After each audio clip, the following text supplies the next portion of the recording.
Hi ಎಲ್ಲರಿಗೂ. ನಾವಿವಾಗ ಮಲ್ಪೆ ಬೀಚಲ್ಲಿ ಇದ್ದೀವಿ. ಇಲ್ಲಿ ನೋಡ್ಬೋದು ತುಂಬಾ ಎಂಜಾಯ್ ಮಾಡ್ತಿದ್ದಾರೆ ಎಲ್ಲರೂ. ಯಾಕಂದರೆ ಇಲ್ಲಿ ತುಂಬ ಎಂಟರ್ಟೈನ್ಮೆಂಟ್ ಇದೆ ಮಲ್ಪೆ ಬೀಚಲ್ಲಿ. ಏನಂದರೆ ಸ್ಕೂಬಾ ಡೈವಿಂಗು, ಕಯಾಕಿಂಗು, ದೆನ್ ಪ್ಯಾರಾಶೂಟು ನೋಡ್ಬೋದು. ಪ್ಯಾರಾಶೂಟ್ ಕೂಡ ನೋಡ್ಬೋದು ನೀವು ಇಲ್ಲಿ.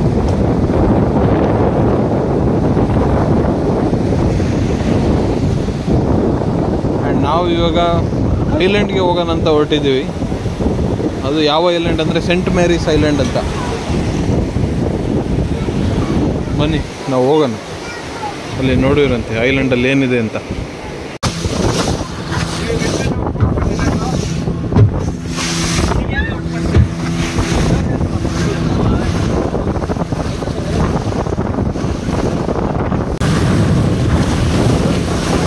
ಐಲ್ಯಾಂಡ್ಗೆ ಬಂದಿದ್ದೀವಿ, ಎಂಟ್ರಿ ಆಗ್ತಾ ಇದ್ದೀವಿ ಹೊರಗಡೆ.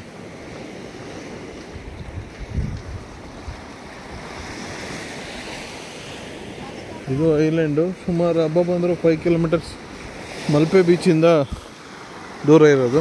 ಫೋಟೋಶೂಟ್ ಮಾಡೋದಕ್ಕೆ ತುಂಬ ಚೆನ್ನಾಗಿದೆ ಪ್ಲೇಸಸ್ಸು. ಅಲ್ಲಿ ಚಾಟ್ಸ್ ಝೋನ್ ಕೂಡ ಇದೆ ಆ ಕಡೆ. ಚಾಟ್ಸ್ ತಿನ್ಬೋದು, ಬಟ್ ತುಂಬಾ ಕಾಸ್ಟ್ಲಿ, ಯಾಕಂದರೆ ಇದು ಐಲ್ಯಾಂಡ್ ಅಲ್ವಾ. ಅದೇ ಇಲ್ಲಿ ನಮಗೆ ಟೈಮ್ ಇದ್ದರೆ ಮಾತ್ರ ಬರ್ಬೋದು. ಯಾಕಂದರೆ ನಾವು ಬೋಟಿಂದ ಬರಬೇಕು ಅಂದ್ರೆ ಸುಮಾರು 2 ಅವರ್ ಅವರು ಟೈಮ್ ಕಳೀತಾರೆ. ಏನಕ್ಕೆ ಅಂದರೆ ಅವ್ರಿಗೆ ಜನ ತುಂಬಬೇಕು ಬೋಟಲ್ಲಿ, 30 ಜನ ಸುಮಾರು. ಸೊ 30 ಜನ ಫಿಲಪ್ ಆಗಾದ್ಮೇಲೆ ನಮ್ಮನ್ನ ಇಲ್ಲಿ ಕರ್ಕೊಂಬರೋದು. ಒಂದು 4 ಅವರ್ 5 ಅವರ್ ಆರಾಮಾಗಿ ಟೈಮ್ ಇದ್ದರೆ ಈ ಸೆಂಟ್ ಮೇರೀಸ್ ಐಲ್ಯಾಂಡಿಗೆ ಬಂದು ಹೋಗ್ಬೋದು.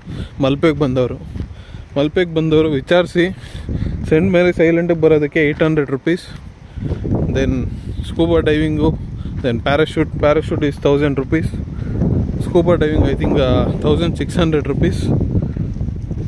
ವಿಚಾರಿಸಿ ನಿಮ್ಗೆ ಏನಾದ್ರು ಇಂಟ್ರೆಸ್ಟ್ ಇದ್ದರೆ ದಯವಿಟ್ಟು ಬನ್ನಿ. ಚೆನ್ನಾಗಿದೆ ಐಲ್ಯಾಂಡ್, ಯಾಕಂದರೆ ಆರಾಮಾಗಿ ಟೈಮ್ ಪಾಸ್ ಆಗುತ್ತೆ. ಯಾರಿಗೆ ನಾವಿವಾಗ ಸುತ್ತಾಡಬೇಕು ಆ ಥರ ಎಲ್ಲ ಇಷ್ಟ ಇರುತ್ತಲ್ಲ ಒಬ್ರೊಬ್ರಿಗೆ, ಸೊ ಅವರು ಬರ್ಬೋದು.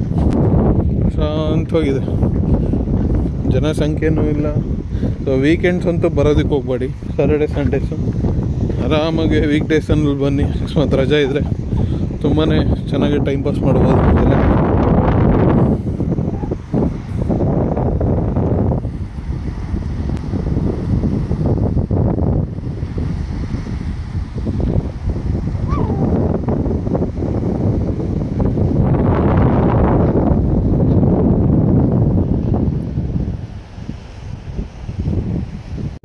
ಈ ಐಲ್ಯಾಂಡಿಗೆ ಬರೋ ಜನ ಬಿಟ್ಟು ಅವ್ರು ಬರದೇ ಇರೋ ಜಾಗಕ್ಕೂ ಕೂಡ ನಾನು ಬಂದಿದ್ದೀನಿ.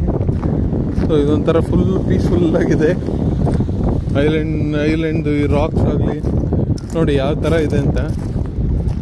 ಎಲ್ಲ ಜನ ಎಲ್ಲ ಅಲ್ಲಿಗೆ ಲಾಸ್ಟ್, ಅಲ್ಲೆಲ್ಲೋ ಇದ್ದಾರೆ, ಅಲ್ಲಿಗೆ ಲಾಸ್ಟ್. ಎಷ್ಟು ಚೆನ್ನಾಗಿದೆ ಅಲ್ಲ.